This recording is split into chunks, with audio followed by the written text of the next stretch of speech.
Sejam bem-vindos ao nosso canal. Hoje vamos falar das ocupações profissionais dos tempos de Jesus. Vamos lá?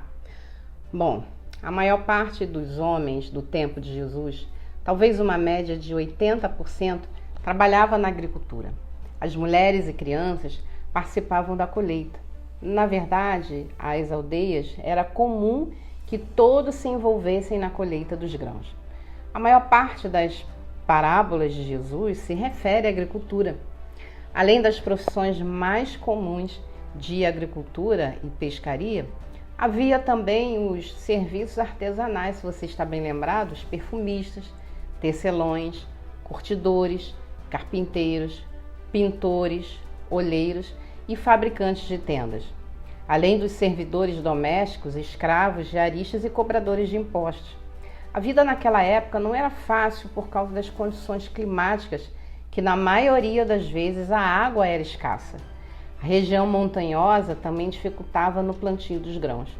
O costume era a construção de arrimos feitos de pedra para segurar a terra e daí surgiam, infelizmente, os espinhos que sufocavam as plantas. A parábola do semeador e as sementes que caíam entre a rocha condiz exatamente como eles viviam. Os produtos mais comuns e mais produzidos na terra e colhidos na maior parte daquela região ocupavam, as plantações eram o trigo, a cevada, os figos, a uva, a romã, as tâmaras e azeitonas. E um parágrafo aqui à parte. O mel de tâmaras é uma delícia, vale a pena experimentar. A atividade de pesca não era tão valorizada, embora nos evangelhos era costume ver histórias sobre os pescadores e a figura do peixe como a alimentação principal daquela região. Na existência de um mercado de peixe em Jerusalém também é sugerida pelo nome a uma das portas da cidade de Jerusalém, que era chamada Porta do Peixe. Essa atividade estava mais concentrada no Mar da Galileia, que ficava ao norte de Israel. O peixe que vinha do Grande Mar ou do Mediterrâneo era uma iguaria naqueles tempos. As últimas escavações na cidade chamada de Magdala, uma região bem próxima ao mar, revela que havia um lugar onde os peixes eram salgados, como o próprio nome diz em grego, tarikai. Era, portanto, um centro especializado em salgar pescados para venda em mercados.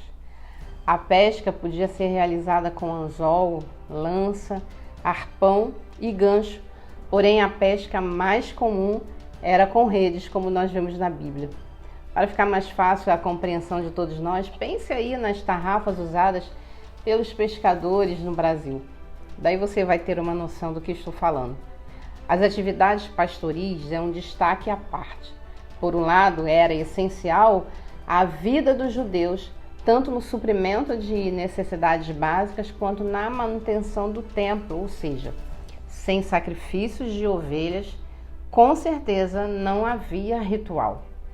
Bom, por outro lado, os pastores eram também vistos como trabalhadores de segunda categoria. Infelizmente, eram vistos como sujos, pobres e também de caráter duvidoso. Se pensarmos em Abraão e os patriarcas lá no Antigo Testamento, veríamos que uma atividade pastoral era uma ocupação muito nobre naquela época. Pastores geralmente eram mais ricos do que os próprios agricultores. Abraão e Ló se separaram por causa de seus rebanhos e por causa das contendas que haviam entre seus pastores, se você está bem lembrado da história. À medida que os hebreus foram se instalando e se assentando nas terras de Canaã, o ofício de criar rebanhos foi perdendo cada vez mais a sua funcionalidade. Na época dos profetas, no entanto, transformar uma terra em um campo de pastores era o mesmo que torná-la abominável ou até mesmo desamparada, como a gente lê lá em Sofonias, capítulo 2, versículo de número 6. Uma coisa bastante importante que a gente pode destacar aqui, alguns documentos antigos que mostram que os pastores de ovelhas não tinham os direitos civis e resguardados, era visto por muitos lugares ali. Eles não podiam ser ouvidos como testemunhas, de repente, num processo judicial. O judaísmo rabínico os considerava permanentemente imundos e não adequados para entrar numa sinagoga nem em outro ambiente público. Muitos pastores tinham um comportamento inadequado que reforçasse esse tipo de preconceito. Outros talvez fossem apenas vítimas de um estereótipo social. O fato é que os principais rabinos e sacerdotes de Jerusalém haviam banido os pastores e seus rebanhos para os lugares mais distantes do perímetro urbano.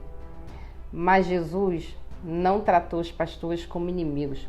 Ao contrário, ele viu virtude até para descrever a sua própria missão.